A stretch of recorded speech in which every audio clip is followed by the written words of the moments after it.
Hello दोस्तों, मैं आपका होस्ट दोस्त प्रदुम कुमार और आपका इस चैनल पे बहुत बहुत स्वागत है दोस्तों। बहुत बहुत स्वागत है दोस्तों। आज की वीडियो में हम जानेंगे माइक्रोसॉफ्ट एक्सेल का जो बाकी बचा हुआ पार्ट था, यानी डेटा जो टैब था उसके बारे में। ठीक है फ्रेंड्स, तो हम सबसे पहले डेटा टैब को पहले डीपली आपको बताते हैं, इसको क्या कहते हैं और क्या क्या इसमें जो चीज़ें हैं उन्हें कैसे यूज कर सकते हैं। ठीक है, तो यहाँ पे हम क्या करते हैं, इन्हें सबसे पहले नई स्लाइड लेते हैं, नई सीट लेते हैं। यहाँ पे मैं आपको ये सारी चीज़ें बताता हूँ। ठीक है फ्रेंड्स, सॉरी यहाँ पे तो डेटा ऑलमोस्ट पड़ा हुआ है, यहाँ पे भी डेटा है। मैं सेकंड वाले में देखता हूँ, ये वाली सीट फ्री है। ठीक है, अब आते हैं डेटा टैब में। ठीक है, सबसे पहले आप समझें, यहाँ पे तो ये सिर्फ डेटा बेस से डेटा लेने के लिए है। इसका मतलब ये है कि आप यहाँ से सिर्फ डेटाबेस में से किसी डेटाबेस में से डेटा लेके यहाँ पे प्रोसेस कर सकते हैं, एनालाइज कर सकते हैं, यानी डेटा को समझ सकते हैं, उसमें कोई कंडीशन लगा के ऐसा कुछ। ठीक है, तो यहाँ पे आपको मिलेगा माइक्रोसॉफ्ट का जो एक्सेस है उससे, फ्रॉम वेब से भी अगर कोई आपको डेटा लेना होगा तो आप यहाँ पे ये सारी डिटेल्स फिल करेंगे और यहाँ से आप इंपोर्ट करेंगे, आपको डेटा मिल जाएगा। ठीक है, अगर टेक्स्ट मेथड में है तो वो डेटा आप यहाँ से भी ले सकते हैं। ठीक है, मैं सबसे पहले क्या करता हूँ, इसके लिए आपको क्या करना पड़ेगा, सबसे पहले एक्सेस का मैं बनाता हूँ एक छोटा सा क्वेरी। ठीक है, तो हम क्या करते हैं, मेरे पास शायद पहले का पुराना बना हुआ होगा तो मैं बता सकता हूँ, अदरवाइज मैं बनाता हूँ यहाँ पे एक्सेस। ठीक है, इसे मैंने ऑन कर लिया। जस्ट यहाँ पे एक डेटा टेबल, इसका टेबल जो क्रिएट करेंगे।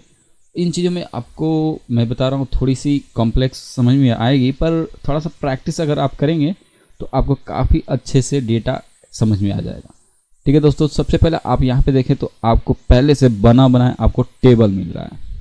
ठीक है दोस्तों, तो इस पर न जाएं क्योंकि ये अभी एक डिफरेंट टाइप का चीज़ है।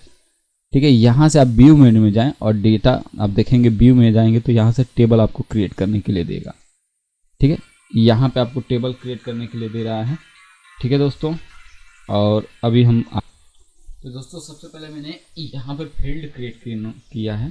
आप देखेंगे तो यहाँ पे आपको नेम नाम से मैंने एक फील्ड क्रिएट किया हुआ है।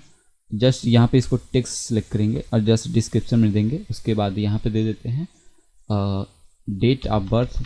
ठीक है, DOB देते हैं, DOB।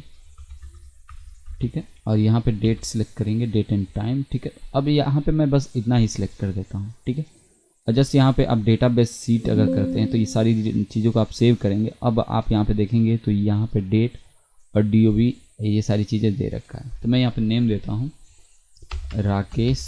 ठीक है, और जस्ट यहाँ पे DOB आप सिलेक्ट करते हैं तो आप यहाँ पे अगर देखेंगे तो DOB के लिए आपको यहाँ पे सिलेक्ट करने के लिए दे रखा है। अब यहाँ से DOB आप सिलेक्ट कर लेंगे, जो भी सिलेक्ट करना होगा। ऐसा ही एक और मैं क्रिएट कर लेता हूँ जैसे कि माधव। ठीक है, उसका डेट देखेंगे 15 कर देता हूँ, 15। ठीक है, 2 और यहाँ पे हाइफन देके 2023 कर देता हूँ DOB। ठीक है, मैं बस इतना ही सेव कर देता हूँ। अब इसे यहाँ पे आप सेव कर सकते हैं, ये सेव हो जाएगा। अब हम इसे क्या करते हैं, यहाँ पे जब सेव कर रहे हैं तो इस बात को ध्यान दें कि यहाँ पे हम जो भी सेव कर रहे हैं एक नाम से होना चाहिए, पर ये ध्यान दें कि ये कहाँ पे सेव हो रहा है। ठीक है, ये सेव होना चाहिए हमारा, ताकि हमें पता चल सके। ठीक है, अब हम इसी चीज़ को यहाँ पे एक्सेल में इंपोर्ट करेंगे। ठीक है, एक्सेल। ठीक है, एक्सेल में इंपोर्ट करेंगे और उसके बाद उसी पे डेटाबेस में काम करेंगे। ठीक है दोस्तों, अब हम यहाँ पे क्या करेंगे, ये प्रीवियस वाली ओरिजिनल वाली हम इसे ऑन कर लेते हैं और इस पे ही हमें काम करना है। तो हम क्या करते हैं, थोड़ा सा वक्त लग रहा है पर हम इसे ऑन कर लिए हैं। ठीक है, अब सीट 2 में हम जाते हैं और यहाँ पे डेटाबेस में से अपने आप से एक्सेस का ट्राई करते हैं। ठीक है, तो हम देखेंगे डेटाबेस 1 यहाँ पे अब दिखा रहा है। अब इसे हम क्या करेंगे, इंपोर्ट करेंगे। ठीक है दोस्तों, तो ये यहाँ से बता रहा है कि इसे क्या करना है, इंपोर्ट करना है। यूजर नेम क्या देना है, एडमिन। ठीक है, तो टेस्ट करेंगे, कनेक्शन टेस्ट करेंगे तो ये कनेक्शन कोई एरर दे रहा है। तो इसका मतलब ये है कि कोई ना कोई एरर है, इसके वजह से ये नहीं स्टेबल होने वाला है। देखते हैं फिर क्या होता है। पासवर्ड अगर तो है नहीं, मैंने पासवर्ड लगा ही नहीं रखा है, पर फिर भी ये इंपोर्ट नहीं हो रहा है, इस बात का ध्यान दें। तो हम क्या करते हैं, इसको सेव एज करते हैं, शिफ्ट कंट्रोल एस करते हैं और यहाँ से मैं आपको दिखाता हूँ, फिर इसके बाद नेक्स्ट चीज़, ठीक है। और इसको मैं क्या करता हूँ, यहाँ से सेव एज करता हूँ और सेव एज डेटाबेस में से जाते हैं और इसी को क्या करते हैं हम लोग, यहाँ पे डेटाबेस 1 है ऑलमोस्ट, डेटाबेस 112 कर देते हैं और इसके बाद इसे सेव कर देते हैं, ठीक है। यहाँ पे सिक्योरिटी इसका डिसेबल्ड है, यही बता रहा है। अब हम इसे क्या करते हैं, डेटाबेस का टेबल 2 यहाँ पे जस्ट ऑन करते हैं, पर यहाँ भी ऑन नहीं हो रहा है, कोई एरर आया है इसमें, ठीक है। यहाँ पे माइक्रोसॉफ्ट का एक्सेस का यहाँ से सिलेक्ट करते हैं, डेटाबेस 1 एंड 2 सिलेक्ट करते हैं और यहाँ पे आप पासवर्ड अगर नहीं है तो इन चीज़ों को हटा दीजिए, कोई इसका मतलब नहीं है। पर ये भी इसका कनेक्शन नहीं हो पा रहा, इसमें कोई ना कोई एरर है जिसके कारण ये एक्सेस नहीं कर पा रहा है। यहाँ से देखते हैं, टेबल दे रहा है और ये इंपोर्ट कर रहा है। देखिए मैंने राकेश और माधव को इंपोर्ट वहाँ पे लिख रखा था और उसका डेटाबेस यहाँ से आपको देख पा रहे होंगे, आपको दिखाई दे रहा है, ठीक है।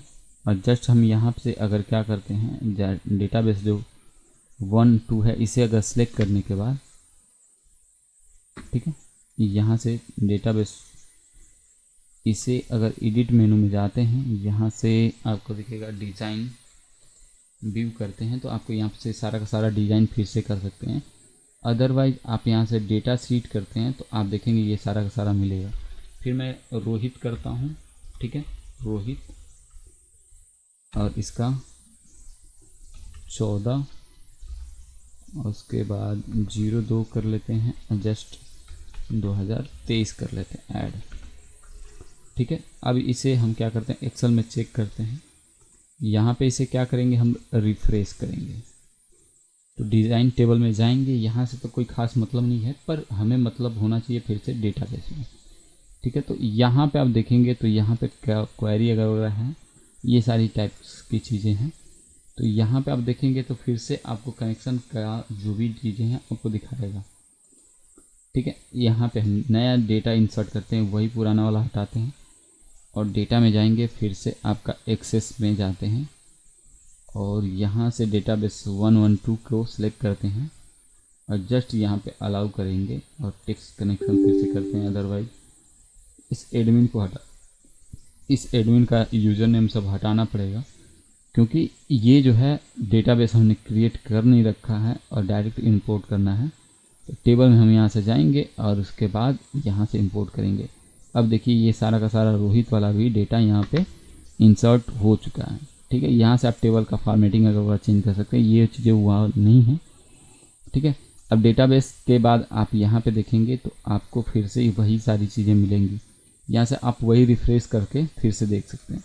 फिर यहाँ पे आप देखेंगे तो वेब से, डायरेक्ट वेब से डेटा ले सकते हैं। यहाँ पे आपको मिलेगा टेक्स्ट, ठीक है। तो टेक्स्ट हम क्या करते हैं, एक थोड़ा सा टेक्स्ट बना लेते हैं या फिर देखते हैं डायरेक्ट यहाँ पर डेस्कटॉप पे शायद मैंने बना रखा है कोई टेक्स्ट, और यहाँ पे तो नहीं है, मैंने हाइड कर रखा है। तो यहाँ से चेक कर लेता हूँ, इंपोर्ट करता हूँ फ्रॉम टेक्स्ट। तो आप डेस्कटॉप पे अगर देखेंगे तो यहाँ पे आपको टेक्स्ट मिल रहा है, ये वाला शायद इसमें टेक्स्ट होगा, पर आप देख रहे होंगे तो यहाँ पे आप टेक्स्ट इंपोर्ट किए पर यहाँ पे कुछ नहीं आया, क्योंकि वो क्वेरी लिखनी पड़ती है।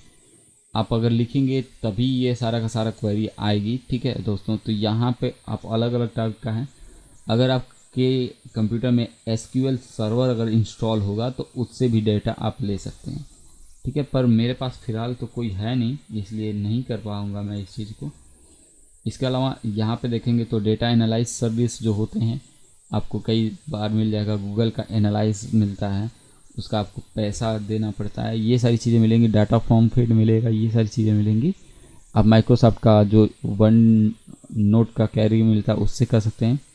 इसके अलावा आप देखें तो इजिक्स जो कनेक्शन है ये वो यहाँ पे मिलेंगी, जो कनेक्शन स्टेबल हो चुका है।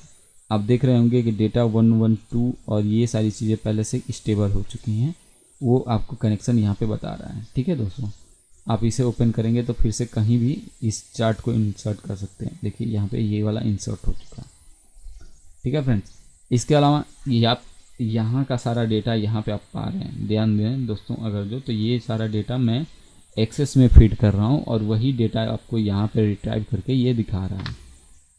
ठीक है दोस्तों, जस्ट यहाँ से आप रिफ्रेश कर लेंगे तो ये भी डेटा सारा का सारा अपडेट हो जाएगा। देखिए ये भी डेटा अपडेट हो गया।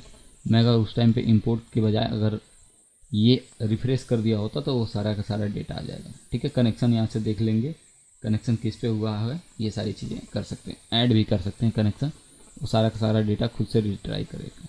ठीक है, इसके अलावा प्रॉपर्टी आपको यहाँ से मिलेगी, इसकी सारी डिटेल्स आप यहाँ से देख सकते हैं। जस्ट यहाँ पे इसे सॉर्ट कर सकते हैं। ठीक है, आपको यहाँ पे मिलेगी सॉर्ट बाय नेम वगैरह, जिसके अकॉर्डिंग आप देखना चाहेंगे उसके अकॉर्डिंग आपको यहाँ पे सॉर्ट करके दिखाएगा। ठीक है, यहाँ से आप क्लियर कर सकते हैं, क्लियर द सॉर्ट, जो भी सॉर्ट हम लगाए तो वो सारे क्लियर कर सकते हैं। यहाँ से आप सॉर्ट जो लगाए हैं वो हटा सकते हैं, यहाँ से भी सॉर्ट अगर वो लगा सकते हैं। ठीक है, अब यहाँ पे आते हैं तो एडवांस आपको मिलेगा, एडवांस सॉर्टिंग। ठीक है, और एडवांस में आपको ये सारी चीज़ें मिलेंगी, आप रेंज के अकॉर्डिंग कर सकते हैं। यही चीज़ें आप देखेंगे तो ये सारी चीज़ें आप सिलेक्ट करिए और उसके बाद आपको मिलेगा टेक्स्ट को टू कॉलम। ठीक है, ये टेक्स्ट टू कॉलम होता है। यहाँ से ये डेटा आप सिलेक्ट करिए और कॉपी कर लीजिए,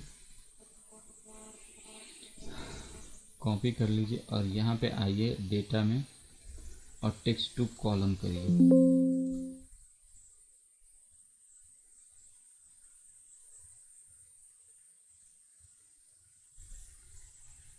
इसे सिलेक्ट करिए और टेक्स्ट टू कॉलम करिए। आप देखेंगे तो यहाँ पे आपको दे रहा है और इसके साथ सेपरेट करना है ये बता रहा है, सेमी कॉलम के साथ अगर वगैरह जो भी करना है आप कर सकते हैं। यहाँ पे देखिए तो आपको यही चीज़ें बता रहा है, टेक्स्ट करना है और इसके बाद फिनिश कर देना है। ठीक है, तो ये आपको टेक्स्ट क्या करेगा, अलग अलग करेगा। ये फ्लैश फिल है, मैंने इसको पहले से बताया रखा है। जैसा कि इस चीज़ को मैं यहाँ पे आपको ट्राई करके दिखाता हूँ। मैं इन चीज़ों को पहले क्लियर कर लेता हूँ और इसके बाद मैं यहाँ पे बताता हूँ। यहाँ पे मैं बताता हूँ, जैसे देखिए सबसे टॉप वाले में देखें तो क्या है, सूरज कुमार है। ठीक है, आप अगर ध्यान से देखें तो यहाँ पे क्या है, सूरज कुमार। जस्ट मैं यहाँ पे क्या करता हूँ, सूरज करता हूँ, SURAJ इंटर प्रेस करता हूँ और उसके बाद फ्लैश फिल करता हूँ तो देखेंगे। ठीक है, सूरज के बाद मोहित लिखता हूँ, HIT। ठीक है, और यहाँ पे देखिए फ्लैश फिल, अभी फ्लैश फिल नहीं काम कर रहा है। कुमार मौर्य, और यहाँ पे क्या करते हैं, फ्लैश फिल करते हैं।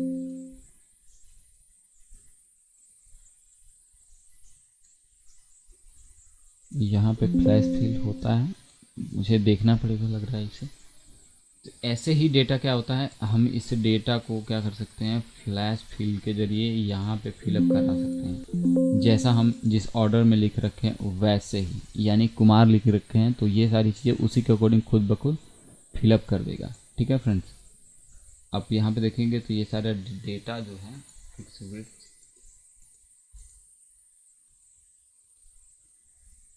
ठीक है, तो यहाँ पे आपको फ्लैश फिल मिलता है, पर थोड़ा सा मैं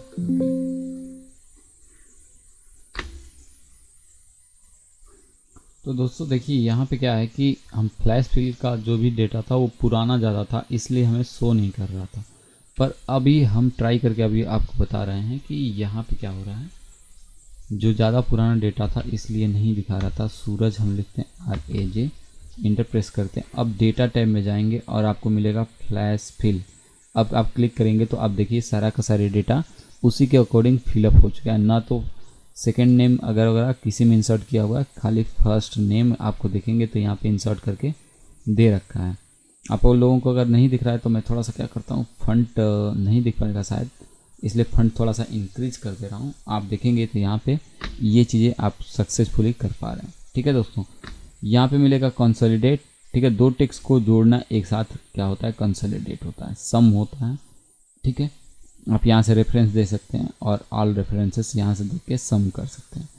ठीक है। यहाँ पे और भी आपको मैथ के सारे फार्मूले मिलेंगे, काउंट मिलेगा, एवरेज,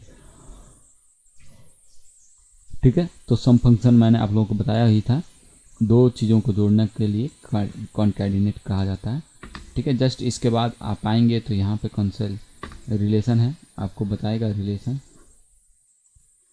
ठीक है। यहाँ पे आपको अभी नहीं पता चल रहा है, आप देखेंगे तो टेबल कोई सिलेक्ट कर लेंगे और वर्कशीट ACDB और इसके बाद कॉलम ID, इस वहाँ से जो ID है मैंने दिया हुआ वो आपका यहाँ से रिलेशन बना सकते हैं, ठीक है। उसके बाद यहाँ से भी आपको सिलेक्ट करना होगा और इसका भी ID का रिलेशन कर देंगे, ठीक है। हमने दो कनेक्शन बनाया हुआ था, आप ये दोनों का यहाँ पे डेटा आप देख पा रहे होंगे, ठीक है। ये उसी के लिए होता है, इन दोनों का कनेक्शन जो रिलेशन होता है उसके लिए होता है। जस्ट यहाँ से डाटा मॉडल आप यहाँ से हैंडल कर सकते हैं और फिर आप देखेंगे तो आपके लिए एक और टाइप की विंडो खुल जाएगी और वहाँ से आप डेटा सारा का सारा कर सकते हैं। इसके अलावा मिलेगा आपको यहाँ सिनेरियो मैनेजर मिलेगा, ठीक है। सीक गोल कर सकते हैं, आप कोई गोल बनाना चाहते हैं तो यहाँ पर सेल करेंगे और सेल का वैल्यू पास करेंगे, ठीक है। ये सारी चीज़ें करके आप मैनेजर कर सकते हैं, ठीक है दोस्तों। इसके अलावा ग्रुप मिलता है, ग्रुप आपको बहुत अच्छे से हम समझाना चाहते हैं। तो यहाँ पे आप जिस को ग्रुप करना चाहते हैं, जैसे यहाँ से मुझे यहाँ तक का क्या करना है, किसी पर्सन को नहीं दिखाना, ठीक है। तो हम क्या करेंगे, यहाँ से पकड़ेंगे और ग्रुप कर देंगे, ठीक है। सारा का सारा कॉलम ग्रुप कर देना है, ठीक है। अब यहाँ से हम जब भी इसको क्या करेंगे, हाइड हो गया, बाकी सारा डेटा नहीं दिखा रहा है। अब हम इसे क्या करेंगे, यहाँ से प्लस करेंगे तो ये सारा का सारा डेटा दिखाई देगा, अदरवाइज माइनस कर देंगे सारा डेटा नहीं दिखाई देगा, ठीक है। ये ग्रुप करते हैं, यहाँ से इसी को अनग्रुप कर सकते हैं। अब ये सारा का सारा कॉलम हो जाएगा अनग्रुप, अब ये सारा का सारा ऐसे ही दिखता रहेगा। जस्ट यहाँ से सब टोटल मिलेगा, सब टोटल का फार्मूला होता है अल्ट प्लस ये, ठीक है। सब टोटल करेंगे, आप यहाँ से सारा का सारा जो भी आपको मिलेगा सारा का सारा कर दीजिए, यहाँ पे सब टोटल आपको होके मिल जाएगा, ठीक है दोस्तों। ये सब टोटल का फार्मूला होता है, ठीक है। यहाँ से आप डेटा सेलेक्ट करेंगे, जो भी आपका डेटा होगा वो सारा का सारा सब टोटल में करके दे देगा। अब यहाँ से आपका ये वाला टोटल का टोटल टाइप समाप्त होता है। इसके बाद थोड़ा सा रह गया रिव्यू में, रिव्यू में ज़्यादा का ज़्यादा नहीं होता है, मैं इसको ऐसे ही बता दे रहा हूँ, ठीक है दोस्तों। यहाँ पे आपको स्पेलिंग एंड ग्रामर जो भी होगा चेक करने के लिए मिलेगा। यहाँ पे सैलरी अगर दिखा रहा है आपको, यहाँ से चेक कर सकते हैं, ठीक है। तो आपको यहाँ पे सारी चीज़ें मिल जाएंगी। जस्ट यहाँ पे मिलेंगे तो थ्रेड्स आप चेक कर सकते हैं। यहाँ पे आपको वही सजेशन में जो वर्ड्स रहेंगे वो दिखाएगा। इसके अलावा वर्कबुक का स्टेटस, जो कितना सारा कैरेक्टर है, ये सारी चीज़ें डिटेल्स आप देख पाएंगे यहाँ पे। इसके अलावा इसका जो डॉक्यूमेंट आप बनाया है उसका स्टेटस, जो कि ग्रामर के अकॉर्डिंग चेक कर सकते हैं, एक्सेसिबिलिटी, ठीक है। यहाँ से स्मार्ट लुकअप मिल जाएगा आपको, जो भी टेक्स्ट रहेगा उससे रिलेटेड यहाँ से सर्च करके आप यहाँ से देख पाएंगे, ठीक है। जस्ट यहाँ पे आपको ट्रांसलेटर मिल जाएगा, जिससे आप एक भाषा से दूसरे भाषा में ट्रांसलेट कर पाएंगे यहीं से, ठीक है। यहाँ से आप कमेंट ऐड कर लेंगे, ये हो गया कमेंट, ठीक है। और बता रहा है कि इसे कमेंट को किसने लिखा हुआ है, ठीक है। जस्ट इसके अलावा यही कमेंट आप डिलीट कर सकते हैं, यहाँ से आपको डिलीट मिलेगा, नेक्स्ट प्रीवियस कर सकते हैं, शो एंड हाइड कर सकते हैं, ये सारी चीज़ें कर सकते हैं। यहाँ पे आप इस सीट पे पासवर्ड लगा सकते हैं, या फिर इसके अलावा यहाँ पे आप जो देख रहे हैं इस वर्क सीट, यानी ये जो पूरी आपकी वर्क सीट है, सॉरी वर्क बुक है, इसमें पूरी की पूरी वर्क बुक में ही पासवर्ड लगा सकते हैं। इसके अलावा आप एक रेंज दे देंगे, किस रेंज में वो एडिट कर सकता है, अदरवाइज एडिट नहीं कर सकता, आपको पासवर्ड चाहिए होगा, ये सारी चीज़ें यहाँ पे फिर आप कर सकते हैं। अनशेयर कर सकते हैं, यहाँ पे अगर किसी को शेयर किए हुए हैं तो आप यहीं से अनशेयर कर सकते हैं, ठीक है दोस्तों। जस्ट इसके बाद आप आएंगे तो यहाँ पे आपको मिलेगा व्यू, ठीक है। व्यू भी ज़्यादा कुछ नहीं है, मैं इसको सिंपली है बता चुका हूँ, ज़्यादा कुछ नहीं है। माइक्रोसॉफ्ट वर्ड में आप देखेंगे तो मैं उसको पूरी तरीके से बता चुका हूँ। यहाँ से नॉर्मल व्यू है जैसा अभी आपको दिख रहा है, ठीक है दोस्तों। इसके बाद मैं यहाँ पे आपको दिखा रहा हूँ, ये सारी चीज़ें हाइड हो गई। अभी यहाँ पे नॉर्मल व्यू के बाद हम देखते हैं पेज। अब देखो दोस्तों, तो यहाँ पे आपको पेज वाइज दिख रहा है, ठीक है। पेज जहाँ जहाँ पे ब्रेक हुआ है उसके अकॉर्डिंग पेज का लेआउट आपको दिखेगा। यहाँ से पेज का लेआउट ऐसे दिखेगा, ठीक है। और इसके बाद आप आते हैं नॉर्मल व्यू में, ठीक है। तो यहाँ पे कस्टम व्यू अपने हिसाब से सिलेक्ट कर सकते हैं और जस्ट यहाँ पे आप देखेंगे तो रूलर दिया हुआ है, पर इसमें रूलर नहीं होता इसलिए नहीं दे रखा है। आप यहाँ से ग्रिड लाइन ऑफ कर सकते हैं। यहाँ पे देखिए अब तो सिंपल टेक्स्ट दिख रहा है। ठीक है दोस्तों, इसके अलावा आप यहाँ पे देखेंगे तो फार्मूला बार यहाँ से हटा सकते हैं। यहाँ पे ऊपर था वो हटा सकते हैं, ला सकते हैं यहाँ से, फिर ला सकते हैं इसे, ग्रिड लाइन आ गई। यहाँ से आप हेडिंग हटा सकते हैं, जैसे ABCD अगर होगा 1 2 3 दे रखा था वो उसे हटा सकते हैं। यहाँ से आप जूम कर सकते हैं, आप जूम करना चाहें तो जूम कर सकते हैं। अभी 100% है और भी बढ़ा के यहाँ से जूम कर सकते हैं। यहाँ से 100% कर सकते हैं, यहाँ से जूम इन कर सकते हैं। देखिए काफ़ी बड़ा हो गया, तो मैं क्या करता हूँ 100% कर लेता हूँ, काफ़ी ज़्यादा बड़ा हो गया था। अभी 100% हो गया है। अब जस्ट यहाँ पे साइड में करना पड़ेगा क्योंकि डेटा शो नहीं कर रहा है। ठीक है, उसके अलावा यहाँ पे नई विंडो क्रिएट कर सकते हैं। नई विंडो देखिए हो गई है। यही चीज़ें आप देखेंगे तो यहाँ पर डबल ट्रिपल दिखा रही हैं। ठीक है, और जस्ट इसके बाद आप यहाँ पे आते हैं व्यू टैब में, तो आपको अरेंज, इन्हीं सभी चीज़ों को आप अरेंज कर सकते हैं किस टैब में आएगा, कैसे कैसे आएगा। तो देखिए अब यही चीज़ 2 में हो चुकी है। इसका फ़ायदा ये होता है कि आप एक वर्कबुक से दूसरे वर्कबुक में जब कनेक्शन बैठाते हैं तो आपको दोनों में ये चीज़ें करके देखनी पड़ती हैं। ठीक है दोस्तों, तो इसके हिसाब से आप यहाँ कर सकते हैं। यहाँ पे फीज पेन कर सकते हैं। ये देखिए फीज पेन क्या होता है, जस्ट आप लोगों को ग्रुप जैसा था वैसा ही ये भी होता है, पर ये क्या होता है कि थोड़ा डिफरेंट टाइप में करता है। ठीक है, जैसे अब फीज मैं कॉलम करता हूँ। ठीक है, यहाँ पे मैं चला गया और व्यू में जाता हूँ, फीज कर देता हूँ, फीज कॉलम। ठीक है, अब यहाँ से मैं इसको कॉलम कर दिया फीस। अब ये यहाँ से इतना जो होता है लॉक हो जाता है। ठीक है, अब इसे जब आप अनफीज करेंगे तो जाके सारा का सारा डेटा दिखता है अनफीज पे। ठीक है, तो ये सारा का सारा डेटा आप देखेंगे यहाँ पे तो आपको सही से दिख नहीं रहा होगा, पर ऐसे ही करके ये सारा डेटा हाइड किया जाता है। ठीक है दोस्तों, यहाँ से सिलेक्ट कर सकते हैं, इसी चीज़ को अलग अलग में बांट सकते हैं। यहाँ से इसे ही हाइड कर सकते हैं। ठीक है दोस्तों, और यहाँ पे इसी वर्कबुक को आप चेंज कर सकते हैं, दूसरे वाले सीट में भी जा सकते हैं, ऐसे करके चेंज कर सकते हैं। ठीक है दोस्तों, जस्ट इसके अलावा आप यहाँ पे मैक्रो कर सकते हैं। तो मैक्रो को मैं अलग वीडियो में काफ़ी अच्छे तरीके से बताऊँगा। ठीक है दोस्तों, और इसके अलावा पिवट टेबल है, जो पिवट टेबल को मैंने प्रीवियस वीडियो में बता चुका है, तो इसलिए मैं इस टेबल को पूरा का पूरा छोड़ रहा हूँ। अदरवाइज आप रिकमेंड करेंगे तो मैं इसका वीडियो अलग से पिवट टेबल का बना दूंगा। ठीक है दोस्तों, तो मिलते हैं अब माइक्रोसॉफ्ट के एक्सेस में, और इसका 1-2 टिप्स मैं और भी बना के आपको अपलोड करके दिखाऊंगा कैसे आप इसमें डेट ऑफ बर्थ का रिमाइंडर बना सकते हैं। ये काफ़ी चीज़ें आपको बताऊँगा, और उसके बाद हम मिलते हैं नेक्स्ट वीडियो में। तब तक के लिए आप अपना ख्याल रखें। ओके, बाय बाय दोस्तों, मिलते हैं नेक्स्ट वीडियो में। तब तक के लिए आप अपना ख्याल रखना ना भूलें। ठीक है दोस्तों।